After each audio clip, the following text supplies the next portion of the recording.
تو اس کا یقین نہ دل سے ہو سکتا ہے اور نہ علمی ثبوت سے. اس کے لیے ایمان بالغیب کی ضرورت ہے. قرآنی استدلال.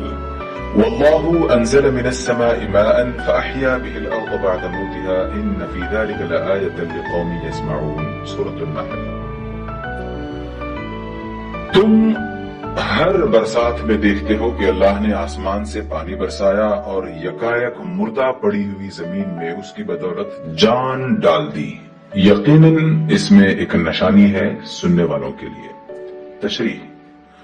یعنی یہ منظر ہر سال تمہاری آنکھوں کے سامنے گزرتا ہے کہ زمین چٹیل میدان پڑی ہوئی ہے، زندگی کے کوئی آثار موجود نہیں، نہ گھاس پھوس ہے، نہ بیل بوٹے، نہ پھول پتی اور نہ کسی قسم کے حشرات الارض.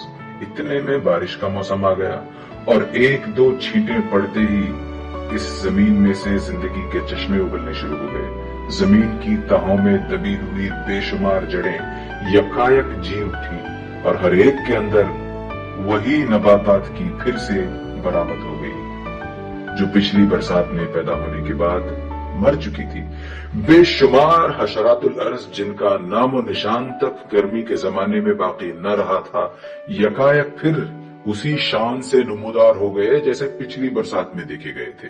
یہ سب کچھ اپنی زندگی میں تم بار بار دیکھتے ہو اور پھر بھی تمہیں نبی کریم صلی اللہ علیہ وسلم کی زبان سے یہ سن کر حیرت ہوتی ہے کہ اللہ تمام انسانوں کو مرنے کے بعد دوبارہ زندہ کرے گا. اس حیرت کی وجہ اس کے سوا اور کیا ہے کہ تمہارا مشاہدہ بے عقل حیوانوں کا سا مشاہدہ ہے. تم کائنات کے کرشموں کو تو دیکھتے ہو مگر ان کے پیچھے خالق کی قدرت اور حکمت کے نشانات نہیں دیکھتے، ورنہ یہ ممکن ہی نہ تھا کہ نبی کا بیان سن کر تمہارا دل نہ پکار اٹھتا کہ فی الواقع یہ نشانیاں اس کے بیان کی تائید کر رہی ہیں. زعم الذين كفروا أن لن يبعثوا قل بلى وربي لتبعثن ثم لتنبؤن بما عملتم وذلك على الله يسير. منکرین نے بڑے دعوے سے کہا کہ وہ مرنے کے بعد ہرگز دوبارہ نہ اٹھائے جائیں گے. ان سے کہو نہیں، میرے رب کی قسم تم ضرور اٹھائے جاؤ گے، پھر تمہیں ضرور بتایا جائے گا کہ تم نے دنیا میں کیا کچھ کیا ہے اور ایسا کرنا اللہ کے لیے بہت آسان ہے. سورۃ التغابن. تشریح. یعنی ہر زمانے میں منکرین حق دوسری جس بنیادی گمراہی میں مبتلا ہیں اور جو بالآخر ان کی تباہی کی موجب ہوئی وہ یہ تھی، اگرچہ کسی منکر آخرت کے پاس نہ پہلے یہ جاننے کا کوئی ذریعہ تھا، نہ آج ہے، نہ کبھی ہو سکتا ہے کہ مرنے کے بعد کوئی دوسری زندگی نہیں ہے، لیکن ان نادانوں نے ہمیشہ بڑے زور کے ساتھ یہی دعویٰ کیا ہے، حالانکہ قطعیت کے ساتھ آخرت کا انکار کر دینے کے لیے نہ کوئی عقلی بنیاد موجود ہے نہ علمی بنیاد. یہ وہ مقصد ہے جس کے لیے بنی آدم کو مرنے کے بعد دوبارہ اٹھایا جائے گا، اور اسی میں اس کا سوال جواب بھی ہے کہ ایسا کرنے کی آخر ضرورت کیا ہے. اس برحق کائنات میں جس مخلوق کو کفر و ایمان میں سے کسی ایک راہ کے اختیار کرنے کی آزادی دی گئی ہو اور جسے اس کائنات میں بہت سی چیزوں پر تصرف کرنے کا اقتدار بھی عطا کیا گیا ہو، اور جس نے کفر یا ایمان کی راہ اختیار کر کے عمر بھر اپنے اس اقتدار کو صحیح یا غلط طریقے سے استعمال کر کے بہت سی بھلائیاں یا بہت سی برائیاں خود اپنی ذمہ داری پر کی ہوں، اس کے بارے میں یہ تصور کرنا انتہائی غیر معقول بات ہے کہ یہ سب کچھ جب وہ کر چکے تو آخرکار بھلے کی بھلائی اور برے کی برائی دونوں بے نتیجہ رہیں، اور سرے سے کوئی وقت ایسا آئے ہی نہیں جب اس مخلوق کے اعمال کی جانچ پڑتال ہو. جو شخص ایسی غیر معقول بات کہتا ہے وہ لا محالہ دو حماقتوں میں سے ایک حماقت کا ارتکاب کرتا ہے. یا تو وہ یہ سمجھتا ہے کہ یہ کائنات ہے تو مبنی بر حکمت، مگر یہاں انسان جیسی با اختیار مخلوق کو غیر ذمہ دار بنا کر چھوڑ دیا گیا ہے، یا پھر وہ یہ سمجھتا ہے کہ یہ ایک الٹ بنی ہوئی کائنات ہے جسے بنانے میں